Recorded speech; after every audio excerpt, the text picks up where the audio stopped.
Radisson ব্লুতে buffet খাওয়ার অভিজ্ঞতা বললে সত্যিই তা এক অনন্য আনন্দের স্মৃতি। সেখানে প্রবেশ করার মুহূর্ত থেকেই যে অভিজ্ঞতা শুরু হয় তা শুধুমাত্র খাবারের নয়, একটি প্রিমিয়াম আতিথেয়তা, রুচিশীল পরিবেশ এবং শান্ত সৌন্দর্যের এক অসাধারণ সমন্বয়।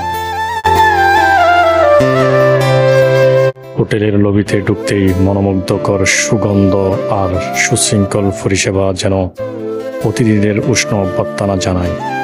বুফের সেকশনটি সাজানো থাকে বিভিন্ন দেশের জনপ্রিয় সব খাবারের বৈচিত্র্যে। বাংলাদেশি, থাই, ইন্ডিয়ান, চাইনিজ, অ্যারাবিক প্রতিটি আইটেম যেন স্বাদের এক নতুন অধ্যায় খুলে দেয়।